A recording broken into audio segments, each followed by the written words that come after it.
What's up guys, I'm Phoenix Master 1 and welcome back for some more Fire Emblem Heroes, and this is gonna be a very comprehensive analysis and look at Divine Codes 2 that we have recently got in FEH, which have a lot of really good skills. So I'll be rating these combat manuals on a scale. I'll be going over how you could use these skills. I'll also provide some sample builds, and at the end I'll actually be ranking each path from best to worst. By the end of the video, you're definitely going to be having a better idea on which path you want to commit your Divine Codes to, or which skills you want to use for your use case. I've worked incredibly hard on this video to make it as comprehensive as I possibly could make it and give you guys as much information as I can. So I would really appreciate if you could take a second out of your day and leave a like and subscribe, and share this video with your friends who are thinking of investing their Divine Codes into any of these paths. So with that said, let us begin. And I just want to say that this is just my personal opinion from my experience of playing the game, so hopefully this could end up helping people. And a lot of times these paths and the combat manuals can be quite subjective depending on how you play the game, which modes you play a lot, and which units you use, but still I've tried to stay objective and focused on helping as many people as I can with this video.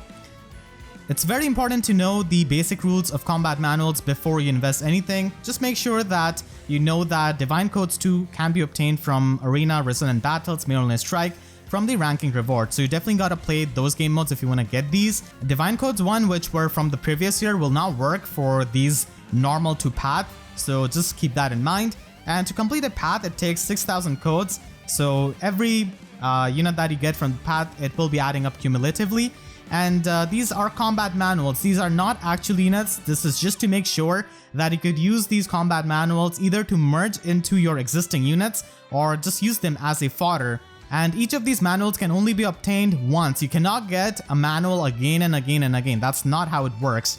And the criteria for my evaluation is basically their overall value, how good the fodder is, what is the overall use case, and how much it takes to get them, and how much that skill is worth it actually. I'll also compare the value between the other paths and just overall the skill usage, how universally useful they are, or if they are niche, and if you could inherit multiple skills at the same time. So with that intro out of the way, let us get to the meat of the video. So here we have the normal 2 as the path, and I'll start with having the Divine Code section here and some sample builds which you could use here. These are just some examples. These are obviously not the only ones that you could utilize. Starting with 3 Houses Divine Codes path, we have got the first unit Sylvain here in its summer version. So he does provide Melon Float Plus, which is a pretty decent weapon. It's not really too good, but it can give you the extra healing and also extra stats, which is pretty decent for an inheritable weapon this early on. And he also has a Rouse skill. I think that we're probably gonna end up getting this on a Grail unit sooner or later, because we have also got Speed Res Oath on Dihorba and also Rouse Speed Defense on Ferdinand, so at some point we're probably gonna get this. So not the most valuable unit, but still a pretty decent unit to start off with this kind of inheritable weapon and a Rouse skill. And then we have got Annette. Annette provides you with pretty good value with Rally Attack Speed Plus and Defense Res Ruse, which you could inherit at the same time. Attack Defense Gap isn't really that great, but still it's an option. You are mainly going to be trying to inherit both of these skills.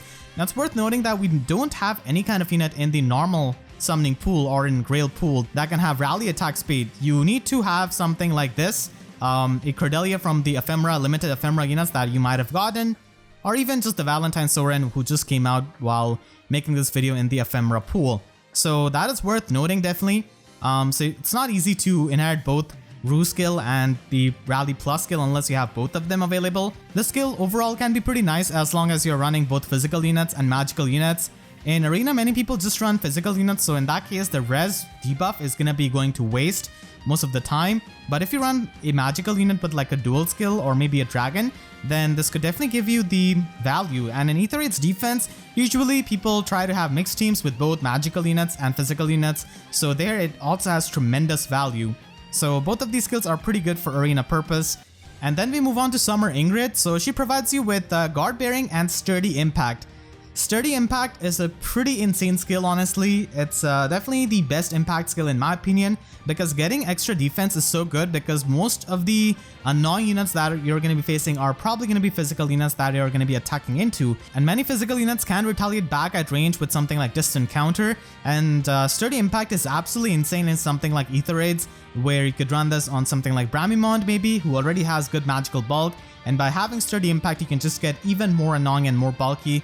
And Sturdy Impact in general is a pretty good skill on a lot of units that have trouble getting into Desperation range or are very squishy. You know, someone like Warrior Princess Hinoka could be an example of that. Now, there are not too many units who want to use Sturdy Impact and Guard Bearing at the same time, but on a flyer you could inherit both of these options, so why not go for that? So Guard Bearing is a pretty good option for enemy phase flyers or even mixed phase flyers because there are not too many slot B options for them, and Guard Bearing provides them with the damage reduction, which is pretty good. Now granted, it only provides you the damage reduction on the first hit of the first combat in the enemy phase, so it's not a very consistent form of damage reduction like the other skills, but still it's at least something for the flying units. And then we move on to Bernedetta. Now Bernedetta provides you with some insanely universal fodder in attack speed push 4 and loud speed defense, which you could inherit at the same time. You could get attack speed push 3 from Petrine. Unfortunately, you will have to spend feathers to upgrade Petrine, so that is going to be annoying, but still you could get 2 premium skills at the same time. And this works on literally any kind of physical unit. And you could even run this push skill on healers. It's definitely their best slot A offensive option, pretty much. They're not going to be able to use loud speed defense, of course, because the defense part is just useless to them. On healers it can work out, but on any kind of physical unit, it's a really good option, honestly. It's such a universally good offensive option, and Bernedetta just provides you with such fantastic value. So definitely a pretty good option. And then we move on to Male Byleth. Now in my opinion, Male Byleth is a bit less impressive for the final unit compared to the other paths. Like here we have got Midori, Shinon, Guinevere, even Male Chris. Byleth just provides you with Distant Counter and Ruptured Sky. Not too many options. Now granted, this is a pretty good option for arena scoring, and overall this is a pretty universal skill set which any unit can run as long as they are not Beast or Dragon units. Keep in mind, those units cannot learn Ruptured Sky. Ruptured Sky is especially really good in arena because it's a low turn special, and it also is a high scoring special in terms of SP cost. So it does cost 500 SP, same as Gale Force and Ether, so that's why it has a lot of value in arena. So most likely people are going to be using Distant Counter and Ruptured Sky at the same time on their arena merge projects. After adding up all of the unit scores, it ends up at 36 out of 50, which is pretty decent actually, but there are definitely some better paths, as you'll see. And now we move on to the Heroes, Awakening, and Fates path. So this path starts off really good with Anna. So Anna is a really good fodder unit right off the bat because she provides you with Rally Defense Res Plus. At 400 codes, she's providing you with a dual rally skill, which is absolutely amazing. Even outside of arena, this rally skill is pretty good for its defensive buff. And Sabotage attack is such a universal Sabotage skill that could be run on any kind of high resistance support unit. So it's a really good option. And Fortune Bow is kind of niche. We don't have too many units who can make the best use out of it. If we get a dancer, maybe like Tethys, but for a bow version, then Fortune Bow is definitely going to be seeing a lot of usage on that kind of dancer. And I hope that can happen at some point because Tethys is such a good Temari plus user. So this is basically a counterpart to Temari. Attack speed gap is definitely one of the better gap skills as well, because you could just buff up an offensive unit all across the map. It's a global buff. But the global buff can also come to bite you back if you're affected by something like Panic, as you cannot stop it from buffing up that unit. So it does have its pros, but it also has its cons. And Anna just provides you with fantastic value for the first unit on this path. And then we move on to Bridal Fjorm. Now, the reason why I've rated Bridal Fjorm so highly is because Crown Orders is an absolutely insane skill for Ether Raids.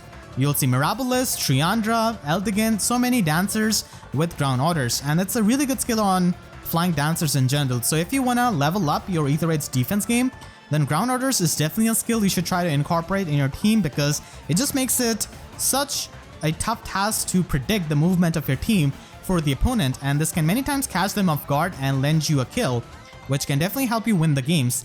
Ground Orders value for its cost is absolutely insane. Like at 1200 codes, you're getting absolutely one of the best skills to be used in Ether Raids defense, which is just amazing. And even outside of that, in general, this is a pretty good skill on flying dancers just for the mobility support.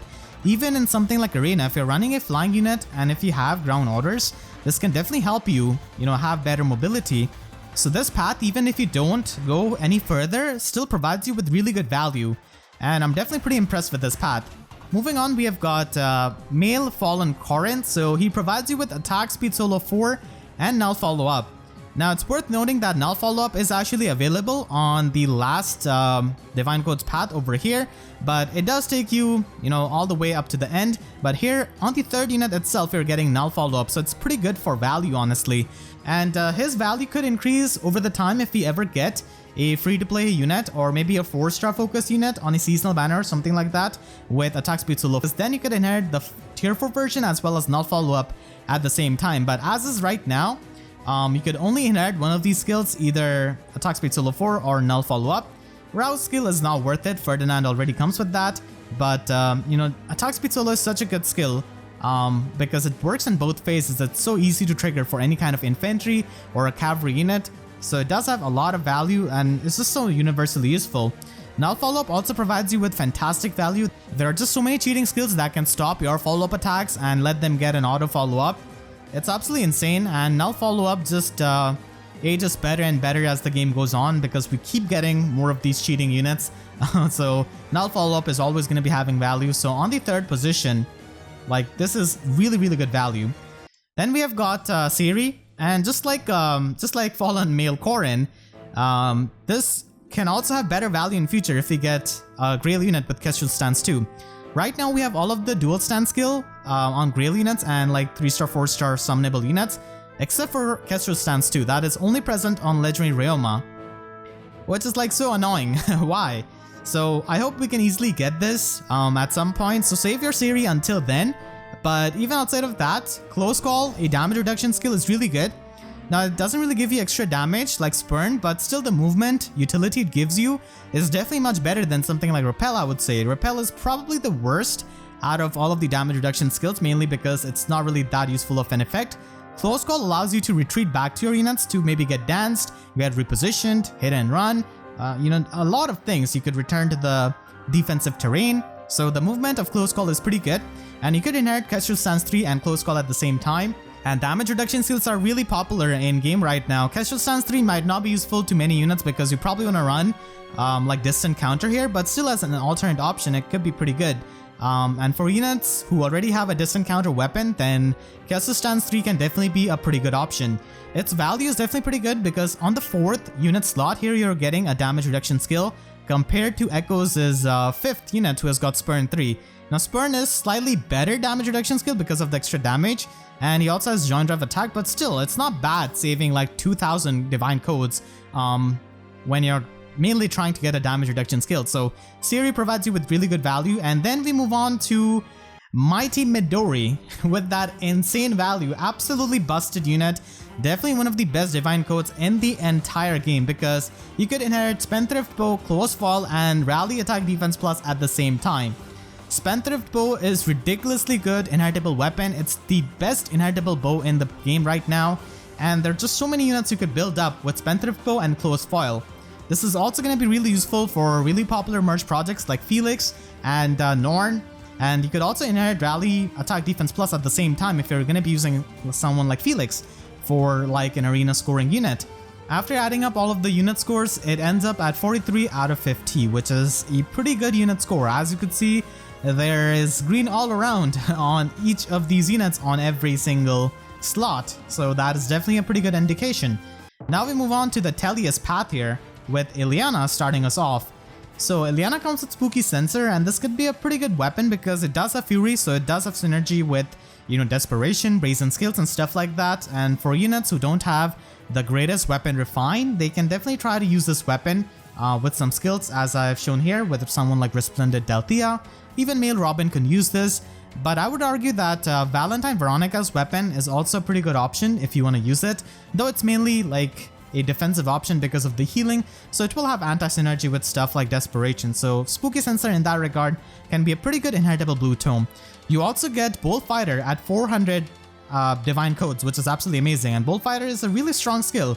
It doesn't really have any kind of penalty, doesn't have any threshold, just gives you an auto follow-up and special cooldown. And with someone like Winter Felix or Raphael, you can easily make a very devastating build, even on a budget. Attack risk gap isn't the greatest skill, but I guess it could be used to maybe buff up some kind of mage tank. But most people are going to be using her for Spooky Censer and Bullfighter, so pretty decent unit to start off with. And then we have Lion King Mufasa. Now Mufasa provides you with a tier 4 skill in Distant Defense 4 and Vengeful Fighter 3 at the same time. Distant Defense 4 isn't the best slotted tier 4 skill that you could run. It does face competition from other skills like the tier 3 stand skills or even the solo skills which you could run. Because keep in mind, something like Defense Res Solo is going to be giving you the defensive buffs in both phases, and also these stand skills are also going to be providing you with the guard effect, which is like really good for many of these tanks which don't want the enemy to charge up their specials. And I also need to charge up my mouse as I say that. So Distant Defense 4 is honestly gonna be a pretty alright skill, not gonna be seeing that much use, but still you could use it with a special spiral spamming build like I've showed here with Brunya maybe, or maybe use it on Black Knight, who doesn't have very high resistance. It does neutralize any of the range foes bonuses, so that's pretty good, but then, you know, the armor units have to run distant counter a lot of times in slot A if they don't already have a distant counter weapon, or if they're not a ranged armor unit. Vengeful Fighter is a pretty universal skill, which pretty much any kind of armor can run. It's just a better, quicker post, honestly, giving you the special cooldown charge. It's pretty decent at 1200 codes, getting both of these skills, though not many armor units, like I said, would probably need to run these two skills together. Distant Defense 4 is not the best tier 4 slot A skill. Then we move on to Wolf Queen Nailah. Nailah just ends up having Sparrow 3. You cannot really inherit her glare, obviously. Chill speed defense isn't the greatest skill. Chill skills in general are much better used as Sacred Seals than Slot B, because Slot B is incredibly competitive and there are just so many better skills even on a budget that you could run on Slot B, and it's much better used on like a support unit like a Dancer or maybe a healer than an actual offensive unit. So that's why it doesn't really have much value in my eyes.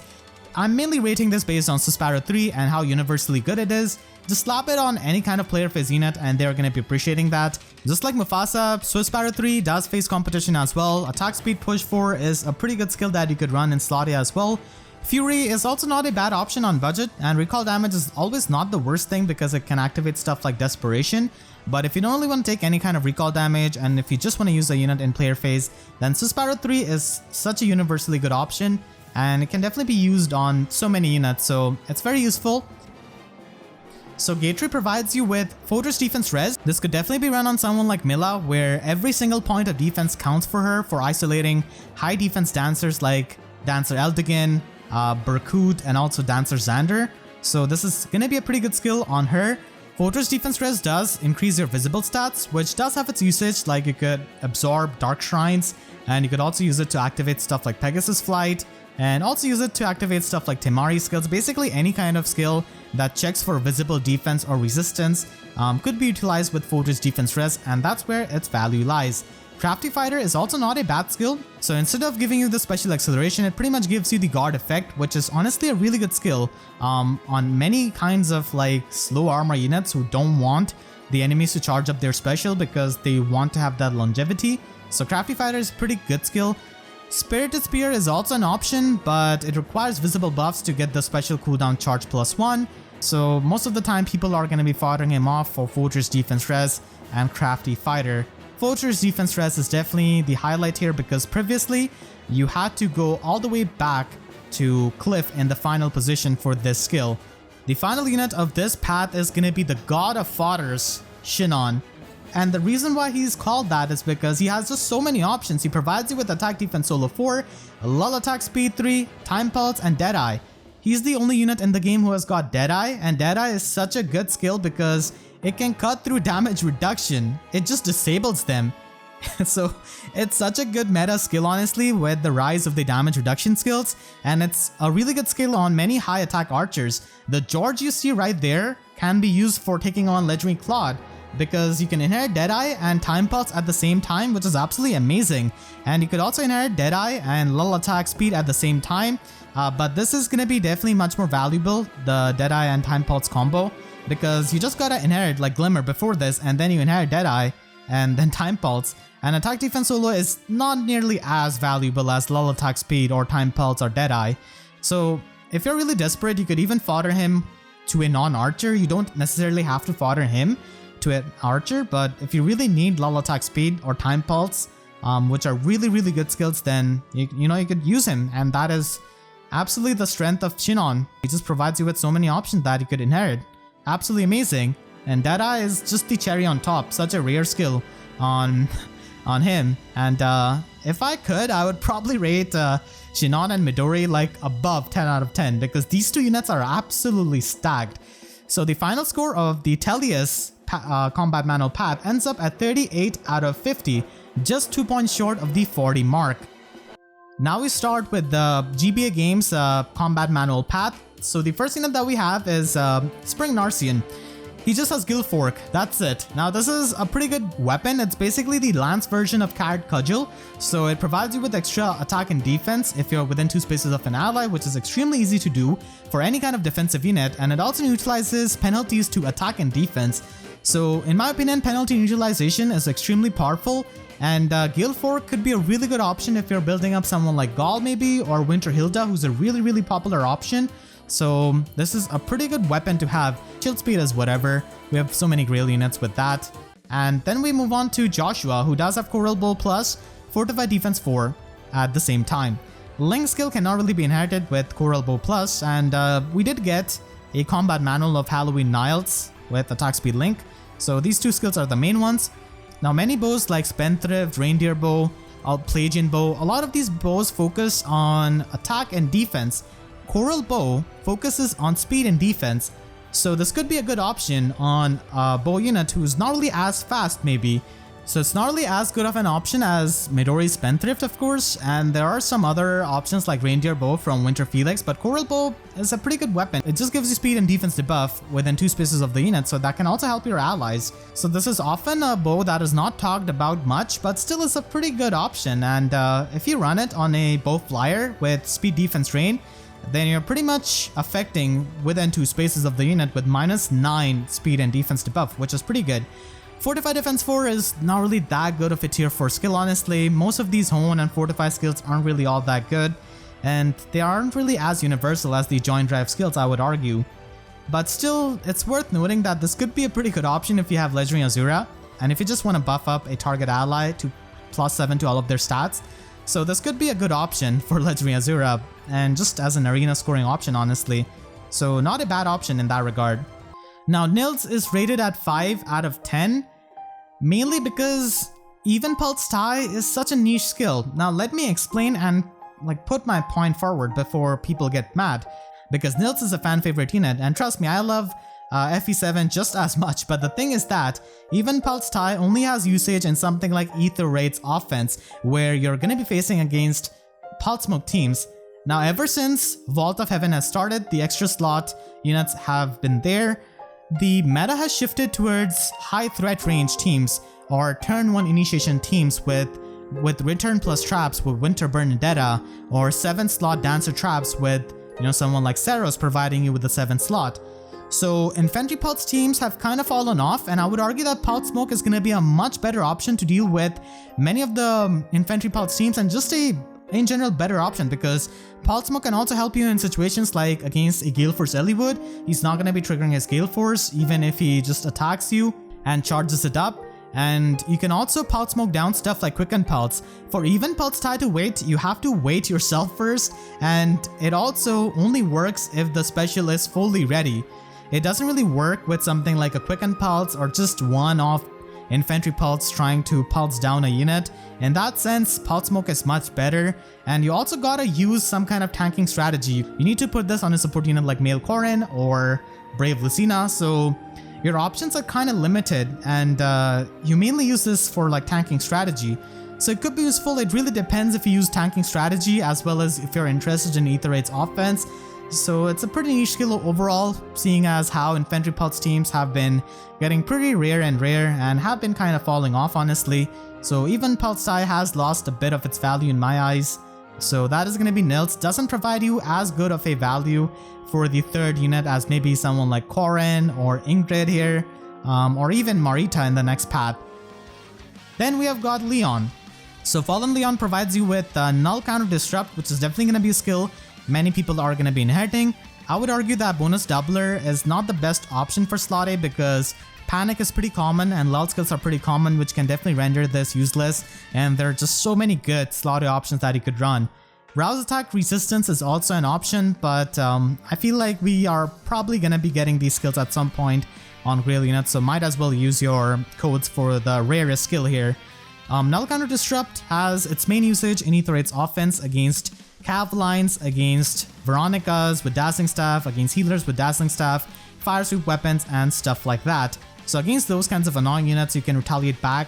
And someone like, Brave Ike, who does get the Resplendent version as well as from the Hero's Path, he's definitely one of the better options for Null Counter Disrupt, and you mainly use him as a counter pick unit. Don't just yeet him against every single team and expect him to win. This could also be run on Raven Tome units like Sophia, for example, if you have invested into her. So if you already have a Null Counter Disrupt unit present in your barracks, having another one doesn't really hurt you, especially if you face those kinds of annoying teams a lot in Ether Raid's offense, and that has kind of increased with Vault of Heaven. So Null Counter Disrupt can definitely be useful in the counter-picking aspect of Ether Raid's offense. And to end off the GBA path, we have got Guinevere. Guinevere provides you with really amazing value with Attack Rest Push 4 and Lull Attack Resistance. This is really good on many slow mages like Micaiah, Lilina, Reinhardt even have showed here. But I would argue that Reinhardt probably uses something like Attack Defense Push a bit better. But Lull Attack Resistance is absolutely the best slot B skill for Reinhardt. So if you're a die-hard Reinhardt fan, then this is definitely something that you could go for. Even outside of that, you do get 2 tier 4 skills in Attack Rush Push 4 and Joint Drive Resistance. And Joint Drive Resistance isn't as good as Joint Drive Speed or Attack, but still, it's a pretty good skill. And it's a tier 4 skill at the end of the day, which is really nice for scoring. So Guinevere does provide you with some really good options for your mage tanks or slow mages in general, or for arena scoring. So the total of the GPA path ends up at 33 out of 50, which is definitely a bit low compared to the other paths, mainly because these units are there for like very specific usage, for like Ether Raids, for even Pulse Tie, only for archers, only for lance units. So because of that, it's a bit low. But still it does get better at the end, obviously, with Guinevere. And now we move on to the Genealogy and Thracia path. We're gonna be starting off with Dancer Lachesis. Courtly Mask is actually a pretty decent weapon, but there are not too many dagger units who can make use of it.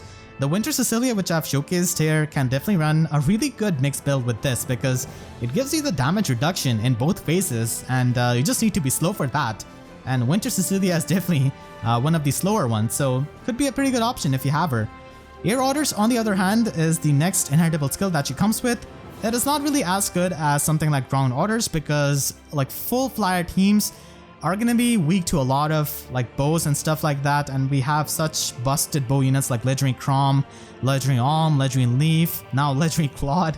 So full flyer teams are not really seen that much. That's why Air Orders isn't really used that much, and it's also a Sacred Seal, so it doesn't need to be inherited to slot C, and something else could be used here, like Ground Orders maybe, or even Guidance. So yeah, decent option, but not the best one. Still has its usage. Then we move on to Osane.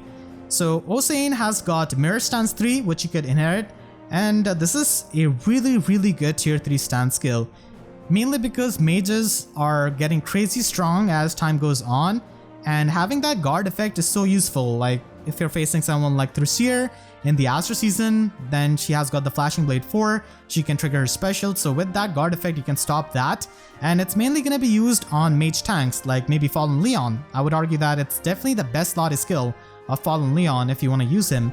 The options which I've listed are definitely a bit premium, but I did list Sophia before as well as a Raven Tome unit, so many of the units can use this skill really easily, and it's a very universal skill. It can also be used on Lightning Breath Dragons, on any kind of unit with a distant counter weapon, because most of the time they're going to be having low resistance compared to defense. So in that case, it does give you the resistance. And in general, this is a really good tanking option for Aether Raid's offense because there are going to be mages a lot, so you get the resistance. There are going to be units like Thrusier who can charge up their special, so guard effect is really good. And you also get the firepower. So Mirror Stance, I value it a lot, honestly, personally. Wrath 3 is also something you could inherit, but then again, we have Ninja Hana and Astrum with that. So this is like the secondary option. Mirror Stance 3 is the main one here. And then we move on to absolutely insane value at the third unit. Like, this is absolutely amazing because you get Null Follow Up and Flashing Blade 4 at the same time, which you could inherit. And this is such a good option. Flashing Blade 4 could be amazing for Gale Force strategies. You know, something like one-tap Gale Force with Navarre, which I've showcased. In general, this is going to be a really good weapon to be used for Gale Force units because you get the true damage and the special acceleration. And the true damage is the big selling point of Flashing Blade 4 in general. Sadly, only infantry units can use it, so that's definitely a bit annoying, but I guess Null Follow Up is also useful by only infantry units, so its inheritance is a bit limited, but still it's absolutely amazing for its value. Null Follow Up, as I've said before, provides amazing value in this metagame where we have so many auto follow up and follow up negation skills. So Null Follow Up is going to be useful on any kind of tank really in this time. And on many of the units, it's like their optimal slot B option here. So pretty good options that you could provide, which you could inherit at the same time. Just, I didn't expect this kind of value. Like mid-path, we just have Nailah who just provides you with Sparrow 3 here. And Nils with even Pulse Tie. And then we move on to like Marita with Null Follow Up and Flashing Blade 4. Absolutely amazing. Then we move on to Dancer Etlin, who just has so many options. I want to highlight Joint Drive Speed because it's such a universal option. And I've showcased Ninja Hana so many times here. Please, I apologize for that, but Ninja Hana is such a popular merge project and there are just so many skills from these divine codes that she makes amazing use of. So that's why I'm just using her to illustrate my point. Drawing Drive Speed is such a good skill, it's such a universal skill, can be used on any kind of unit, and in any kind of game mode this is going to be very, very useful. So this is a really good fodder in like the 4th slot compared to Male Chris, who provides Joint Drive attack in the 5th slot at the end, and Guinevere, who provides Joint Drive res in the last slot as well. So this being a second last option actually does save you quite a bit of divine codes for sure. And other than that, she also has ARD attack speed 3. Now this is an absolutely busted skill for Aether Raid's offense, especially if you have like a cav line or a high threat range mixed team where all of your structures are well protected and you don't really give any kind of space for your opponent to smash your structures. In that scenario, you're going to be getting plus 10 attack and plus 10 speed, which is absolutely insane. And I would suggest this to have on a unit who's heavily invested, who really needs extra speed and attack. Someone like Thrusier comes to mind, who is going to be a mythic unit which people use a lot, so this could be a pretty good option on her. But on a higher threat range unit, this could easily be used on like staff units like Nana over here, who's a really popular merge project, so it really helps with Nana's offenses. So this is an insanely good option for Aether Raid's defense perspective, honestly. This is just really good. The only easily available skill that we had for Aether Raid's defense was ARD speed res from Mercedes, and that's pretty much it. She also has Courtly Fan if that wasn't enough. So Courtly Fan is also a really good dagger that provides you with extra offenses in the player phase, and it also has half effect of Null Follow Up. So it pretty much allows you to use Wind Sweep and double yourself and not take any kind of counter attack back. So this can of course be a really good option on many of the fast dagger units like Legal, Chad, you know, many of the fast dagger units in general who don't have very good preferred weapons or just don't have any preferred weapons to begin with. So like Dancer Etlin provides you with such good value. If you are interested in Aether Raid's defense, then here it is. If you're interested in anything else, Joint Drive Speed is such a universal option. You shouldn't be having trouble using this skill on any highly invested unit. And for Dagger Enthusiasts, you get Courtly Fan Plus, which is such a good premium weapon that can enable Wind Sweep shenanigans, which is extremely powerful. And then finally, we end off the path with Pirate Bridget. So obviously after, you know, Midori and Shinon, Pirate Bridget isn't that stacked, but at least she's more stacked than someone like Male Byleth, I would argue, because she comes with Pulse Smoke 3, and Pulse Smoke is like a very premium option that is amazing in Aether Raid's offense. I've already explained before that how Pulse Smoke is going to be giving you more value than even Pulse Tie. Even if you're not facing infantry Pulse teams, Pulse Smoke can really give you a lot of value, because if you're in something like a stalemate and your opponent constantly charges up their special, then you're going to be getting hit by a big special. For example, Dancer Eldigan's Bonfire, that is going to hit Seliph really hard. And you guys have seen in my videos how much I use Seliph and how much value I get out of Pulse Smokes. So incredibly good fodder in Aether Raid's offense. Steady Impact is also a pretty decent skill, but I would argue that it's not really as good as something like Sturdy Impact, which you can easily get on Summer Ingrid right on the third path here, compared to all the way over here.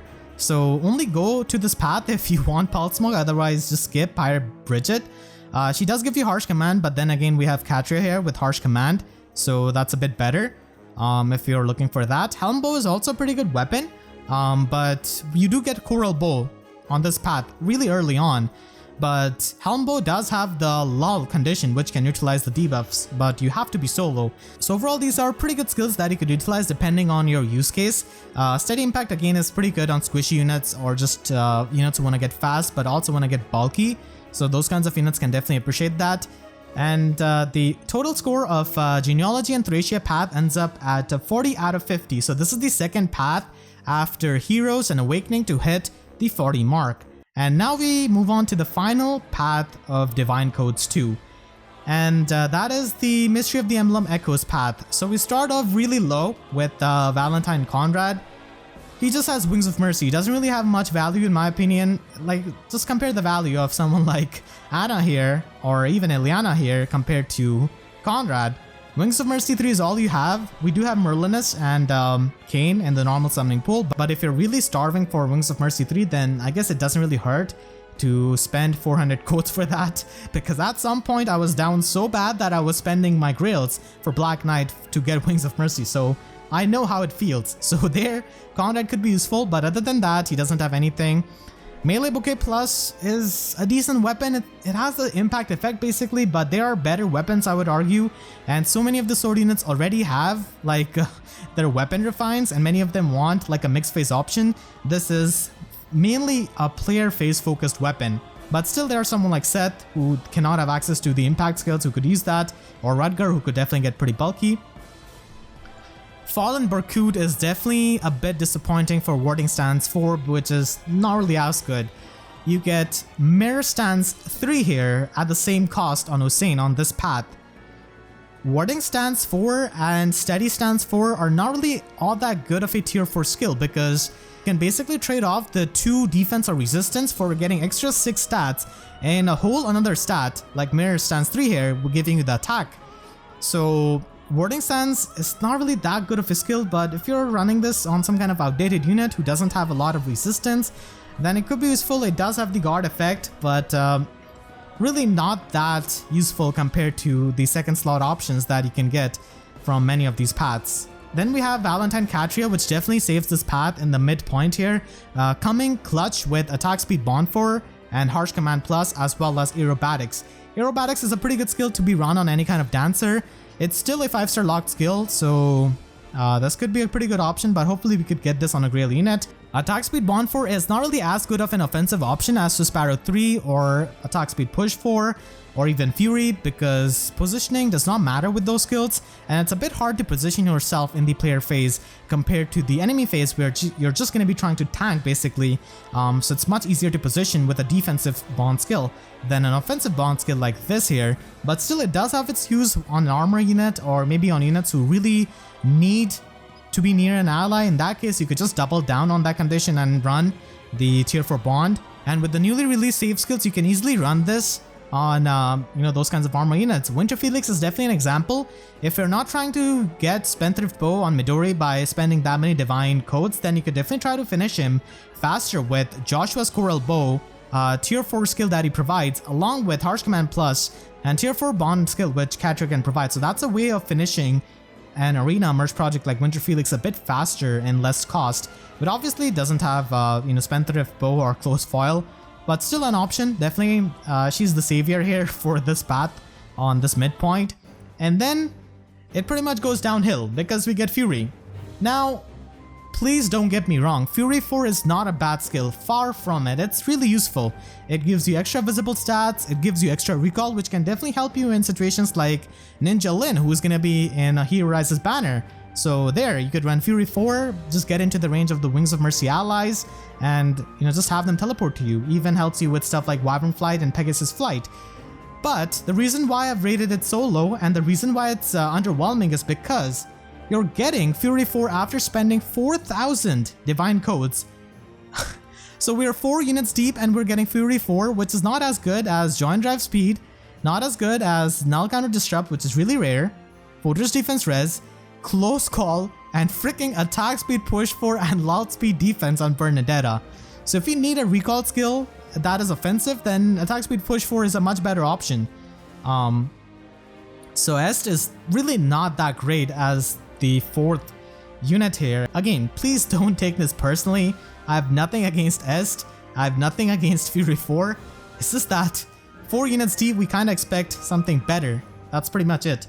And then to end off this path, we end off on a really high note in Male Chris. So this is pretty much a path if you want to get to Male Chris. Other than that, you don't really get too much with these 3 units. Gatrie is a bit of a savior here, but that's pretty much it. Now, Male Chris is a 10 out of 10 unit, absolutely no doubt about that, because he comes with Spurn 3 and Joint Drive Attack. Again, I don't have to go on about how good these Joint Drive skills are, because they're just so universally useful. And Spurn is a damage reduction skill that also provides you with extra damage. And for the 6 million time, I've got Ninja Hana here, again as the example unit, but what can I do? She's just a popular merch project. So Male Chris ending this path off, definitely at least giving this path some value as the last unit here at like 6,000 Divine Codes, which is a hefty amount. If you want a damage reduction skill, like I said, Sayori is right here. You're going to be saving 2,000 Divine Codes for that damage reduction skill. So that's pretty much it. You add up the total unit scores and this ends up at 30 out of 50. Now all of these paths are really good. None of these paths are bad. It's like insane how good we got this time around for the fodder potential, which kind of makes me scared for the upcoming years. Just how much of skill creep we're going to be seeing. Are we going to see like tier 5 skills? But that aside, really good value, really amazing paths here, which provide you with amazing options. Now it's pretty much the time to rank them from first to last. Now this is just my personal opinion, but the best path overall is gonna be the Heroes, Fates, and Awakening path, because it has got outstanding fodder from start to finish, giving you value at each step. Like Rana just gives you the dual rally skill, provides you with amazing value with Sabotage attack, then Ground Orders, then Fallen Male Corrin, Siri with that damage reduction, and then Midori with that amazingly stacked fodder. So it's really good with its final unit as well, providing you with immense fodder value. These skills in this path are just so universally useful on so many units with so many playstyles. Is absolutely amazing, and it should be helping most people. And it also has good competitive strength as well. Even outside of universal use, competitively for ether raids, it provides you with Ground Orders, which is extremely good, Sabotage attack, which can enable the restore traps, granted, but still it's a pretty good option. Fortune Bow is also a pretty good option for support. You also get Null Follow-Up, which is absolutely amazing for ether raids because Bramimond is a thing. We have so many cheating, auto-doubling units like Dual Lift and just so many of them. Null Follow-Up has immense value. And Attack Speed Solo is also really good skill in ether raids offense because you mainly want to be away from your allies so that they do not get sniped unless you're running a far save unit. It has got damage reduction skills, and it also has Spendthrift Bow, which is absolutely amazing both on offense and on defense in ether raids. For Arena, it also provides you with value with the dual rally skill on the first path itself, which is amazing. And even in Arena, I would argue that Null Follow-Up has quite a bit of value with all of the fighter skills and auto doubles from Dual Lift and stuff like that. It does have tier 4 skills as well, and damage reduction skills can be used on many merge projects. And Midori provides you with 2 high scoring options with the dual rally skill and close foil, and also Spendthrift Bow is like absolutely amazing, so really good path. Then the next path we have is gonna be the Genealogy and the Thracia path because it gives you consistently good value. Getting value with each step is definitely a really big thing, and this can pretty much be considered like an ether raids focus path because you've got Air Orders, you've got Mirror Stance, you've got Null Follow-Up, and Flashing Blade, which can be useful for Gale Force, and even the Aether Aid's defense skill on Etlin, and also the Pot Smoke skill, which is just so good in Aether Aid's offense, and then the Impact skill on Bridget if you want to use her for that, for Aether Aid's defense. So definitely an AR focused path. Even outside of that, it does have universal skills like Null Follow-Up, which is always going to be having value, Flashing Blade 4 for Gale Forces for getting that true damage, and also Joint Drive Speed. And it just provides you with really good value even if you don't decide to commit to the entire path. Just Osane and Fallen Marita give you really good value, which is really good for a midway type of spending on this kind of path. And then we move on to the third ranking, which is going to be Path of Radiance and Radiant Dawn. So this was pretty close rank to the Thracia and the Genealogy, but like as I said, these paths are really good. It's really hard to rank them, but I've tried my absolute best with my evaluation trying to rank them in some sort of way.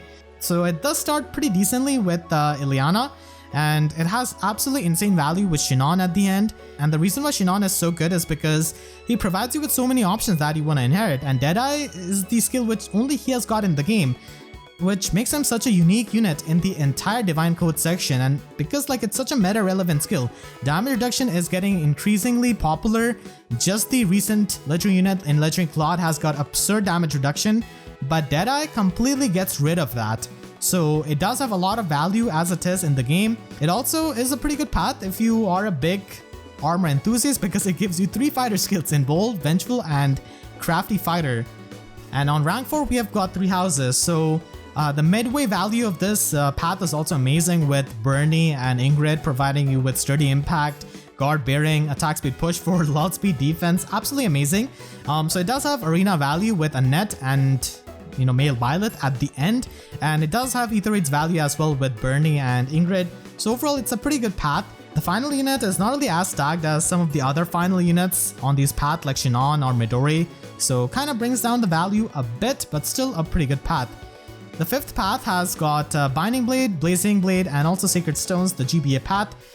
This path has got, it's either going to be really useful to you or it's going to be absolutely of no use, because it has got the most amount of specific and niche skills for like very specific use cases. So unless you're specifically looking for those skills, it's not going to be much use to most players, I think, because like Gale Fork is only useful if you have lance units who don't already have good inheritable weapons. Coral Bow is only going to be there for the bow units, and Fortified Defense doesn't really have as much value as other tier 4 skills, but still it's a tier 4 skill at the end of the day. And even Pulse Tie is very niche for Aether Aid's offense usage. Null Counter Disrupt is also very niche for Aether Aid's offense usage, and only at the end we get Guinevere, who has incredible value. So that's the 5th ranked path, and the last ranked path should not be any surprise. Now, it's not a bad path whatsoever, but compared to the other paths, it doesn't really start that strong. It doesn't have much value outside of Katria or like Chris at the end, which is going to be 6,000 divine codes, which is a very hefty chunk. So yeah, Conrad Burku doesn't really do too much. Katria tries to save things, but then Ez just takes it down. Katria definitely has some arena value with tier 4 bond skill and harsh command. Also has aerobatics. And Male Chris is just universally useful, and he's such a desirable unit, but he's at the end at a very hefty cost. So that is going to be my ranking. Honestly, all of these paths are really good, but it's just really hard to rank them. But still, I wanted to do it in some kind of way, and that's why I tried to evaluate them by rating each of the combat manual and then adding up their score and then seeing what path ends up on top and which path is going to be around the last. So definitely let me know what you think about my ranking of these paths, and do you agree with them? If you could change any of it, how would you rank them? I'm really curious to hear that, because it's such a hard task to rank these paths. So I'm really curious to see that. So that is going to be my comprehensive guide on Divine Codes 2. Hopefully this was helpful. Make sure to share this video with your friends, as I said before, because this video took hours upon hours to make, with all of the builds, the graphics, editing, everything. Just took a lot of time, so I hope it was worth it in the end. So I want to thank all of my YouTube members for the extra support, which allows me to go extra mile for these kinds of videos. And if you enjoyed, then please be sure to leave a like and a comment, helps me tremendously, and be sure to subscribe and hit the notification bell, because I wish YouTube sub boxes were as functional and amazing as these new Divine Codes paths that we have got. So that's it, I'll see you guys next time. Thank you so much for watching and have a great day.